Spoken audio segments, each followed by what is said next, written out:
Hi friends, నమస్తే అండి. నేను మీ Jyothsna. Welcome to my channel housewife kitchen creatives easy recipes అండి. ఈరోజు కూడా సింపుల్ ఈజీ రెసిపీతో మేము ముందుకు వచ్చాను. అదేంటంటే తోటకూర టమాటా. చాలా టేస్టీగా ఉండాలంటే ఎలా చేసుకోవాలో ఈరోజు నేను చూపించబోతున్నాను అండి. ఇదైతే మన మిద్దె తోటలో వచ్చిన తోటకూర. చక్కగా వారానికి 2 సార్లు వస్తుందండి. చూసారు కదా, ఫ్రెష్గా కట్ చేసి పెట్టాను. పెద్ద ఆకుల తోటకూర అండి, పెద్ద పెద్ద ఆకులతో ఉంటుంది. శుభ్రంగా కడిగి చిన్న ముక్కలుగా కట్ చేసి పెట్టాను. ఇంకా మిగతా ప్రాసెస్ చూద్దాం. సమ్మర్లో ఆకుకూరలు ఎక్కువ వస్తాయి కాబట్టి ఉన్న దాంట్లోనే హెల్తీగా టేస్టీగా ఎలా ప్రిపేర్ చేసుకోవాలి ఏంటి అనేది చూపించబోతున్నా అండి. స్కిప్ చేయకుండా చివరి వరకు చూడండి. నచ్చినట్లయితే తప్పకుండా లైక్ చేయండి. ఒక మందపాటి గిన్నె తీసుకున్నానండి. స్టవ్ ఆన్ చేశాను. కొంచెం ఆకుకూరలలో ఆయిల్ ఎక్కువ ఉంటే బాగుంటుంది. ఒక 4 టేబుల్ స్పూన్స్ వరకు ఆయిల్ వేసుకుందాం.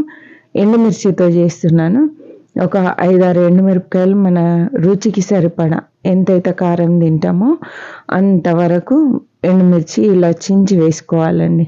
మధ్యలోకి చించి వేస్తేనే కారం బయటకు వస్తుంది, టేస్ట్ కూడా బాగుంటుంది. ముందుగా నూనెలో వేంపడం వల్ల కమ్మదనం వస్తుందండి కర్రీకి. అందుకని ముందుగా నూనెలో వేసి వేంపుతున్నాను.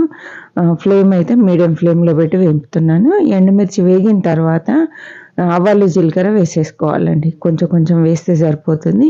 కొంచెం పచ్చిశనగపప్పు వేస్తున్నాను. దీనివల్ల మంచి టేస్ట్ వస్తుందండి. అక్కడక్కడ పళ్ళ కిందికి వస్తూ చాలా కమ్మదనం వస్తుంది.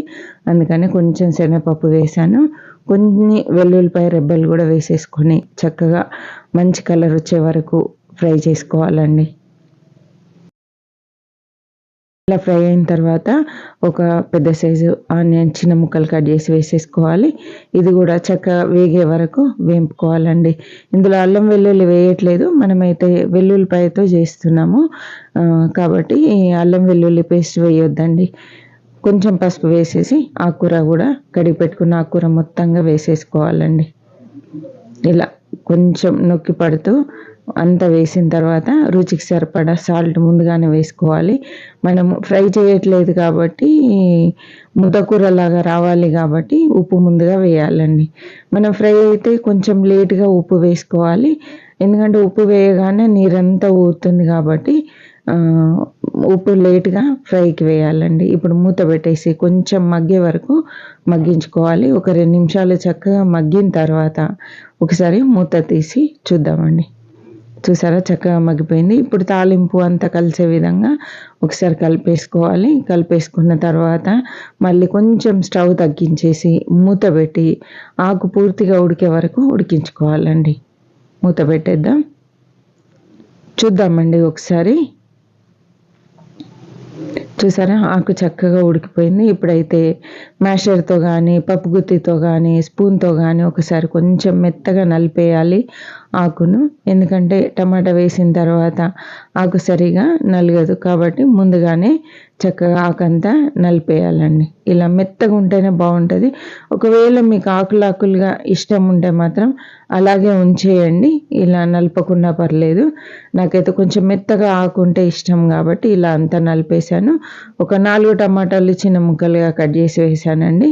ఇప్పుడు అంతా కలిపేసుకొని చక్కగా మూత పెట్టి టమాటా ఉడికే వరకు మంచిగా ఉడికించాలండి.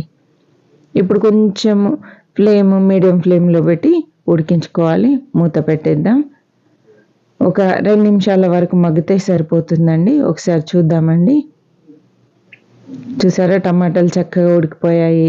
ఆకు కూడా కలర్ మారిపోయింది చూడండి, డార్క్ కలర్లోకి వచ్చింది. ఇప్పుడు ఇలా కలిపేసి మళ్ళీ ఒక్కసారి మ్యాషర్తో కానీ పప్పు గుత్తితో కానీ స్పూన్తో కానీ ఇలా కొంచెం రుద్దేయాలండి. అప్పుడే టమాటా అంతా చక్కగా ఆకులో కలిసిపోతుంది. కొంచెం ఇట్లా సెమీ లిక్విడ్ లాగా కర్రీ తయారవుతుందండి. డ్రైగా కాకుండా కొంచెం కలుపుకోవడానికి మెత్తగా ఉండే విధంగా అవుతుంది. ఇలా అయిన తర్వాత స్టవ్ ఆఫ్ చేసేసి చక్కగా సర్వింగ్ బౌల్లోకి తీసుకోవడమే అండి. చూసారు కదా ఎంత సింపుల్గా ప్రిపేర్ చేసామో ఆకుకూర, టమాటా ఆకుకూర అండి. సూపర్గా ఉంటుంది. చపాతీలో కానీ రైస్లో కానీ సూపర్గా ఉంటుందండి. ఈ సమ్మర్ ఎక్కువ ఆకుకూరలు వస్తూ ఉంటాయి. ఆకుకూర ఎంత తింటే అంత ఆరోగ్యానికి మంచిది. రోజు మన భోజనంలో ఉండడం ఇంకా మంచిదండి. మీకు నచ్చింది అనుకుంటున్నాను. నచ్చినట్లయితే తప్పకుండా లైక్ చేయండి, షేర్ చేయండి, సబ్స్క్రైబ్ చేయండి. మరి ఒక మంచి రెసిపీతో మళ్ళీ కలుద్దాం. అప్పటి వరకు సెలవండి. కొత్తగా చూస్తున్న వాళ్ళు ప్రీవియస్ వీడియోస్ చూడండి. నచ్చితే బాగున్నాయి అనిపిస్తే అప్పుడు సబ్స్క్రైబ్ చేసి పక్కనే ఉన్న బెల్ ఐకాన్ ప్రెస్ చేసి అందులో ఆల్ అనే ఆప్షన్ సెలెక్ట్ చేయండి. అప్పుడు నేను పెట్టే ప్రతి వీడియో మీకు నోటిఫికేషన్ రూపంలో రావడం జరుగుతుందండి. చివరి వరకు చూసినందుకు థ్యాంక్ యూ సో మచ్. మరి ఒక మంచి రెసిపీతో మళ్ళీ కలుద్దామండి. బాయ్ అండి.